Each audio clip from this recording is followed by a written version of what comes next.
ஐயனார் துணை சீரியல்ல இப்ப சோழன் ஹவுஸ் ஓனரை மீட் பண்ணி கொடுத்த அட்வான்ஸை வாங்கிக்கிட்டு போலாம் அப்படின்னு சொல்லி ஹவுஸ் ஓனரை பார்க்க வந்திருக்கிறாப்புல.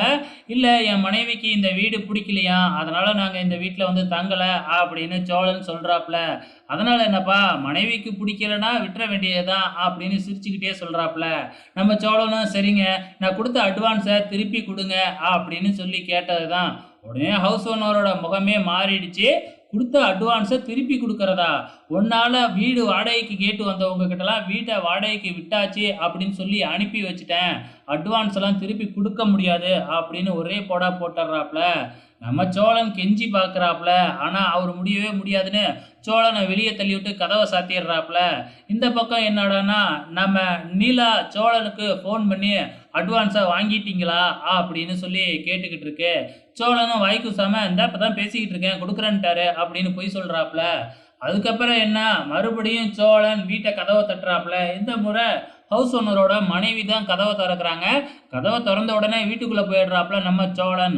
அங்கே போயிட்டு, நீங்கள் முன்னையே சொல்லவே இல்லைல்ல அட்வான்ஸ்லாம் திருப்பி தரமாட்டேன்னு, இப்போ தர முடியாது அப்படின்னா என்ன அர்த்தம்? இப்படி தான் நீங்கள் கொள்ளடிப்பீங்களா? நீங்கள் காசை கொடுக்குற வரைக்கும் நான் வீட்டை விட்டு போகவே மாட்டேன் அப்படின்னு சொல்லி என்ன நீ ஏமாற்ற பார்க்குறீங்களா அப்படின்னு சோபா நடு வீட்டில் உட்காந்துடுறாப்புல நம்ம சோழன். நீங்கள் என்ன பண்ணாலும் இந்த விட்டு போக மாட்டேன், ஒழுங்க மரியாதையாக காசை கொடுங்க அப்படின்னு உட்காந்துடுறாப்புல.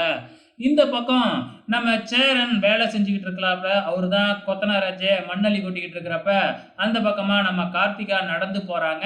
ஸோ கார்த்திகா சேரனை பார்த்துட்டு போய் பேசுறாங்க. ஸோ சந்தாவோட பேசிக்கிட்டு இருக்கீங்களா, எப்போ கல்யாணம் பண்ண போறீங்க அப்படின்னு தான் கேட்குறாங்க. ஸோ பேசிக்கிட்டு தாம்மா இருக்கேன், சீக்கிரமாகவே பண்ணிடுவேன் அப்படின்னு நம்ம சேரனும் சொல்லிக்கிட்டு இருக்கிறாப்புல. கார்த்திகாவும் வந்து பார்த்தீங்கன்னா வேலை தேடி அலைஞ்சிக்கிட்டு இருக்காங்களாட்டுக்கு. ஸோ அதுக்காக தான் இன்டர்வியூ போய்கிட்டு இருக்காங்களாட்டுக்கு. அதை தான் சொல்லிட்டு நம்ம கார்த்திகாவும் கிளம்புறாங்க. ஃபைனலாக நம்ம பல்லவன் வந்து இப்போ கோச்சிங் கிளாஸ் சேர்ந்துருக்கிறாப்புல இல்லையா? ஸோ அவர் கோச்சிங் கிளாஸில் சேர்ந்து படிக்கிற மாதிரி தெரியல.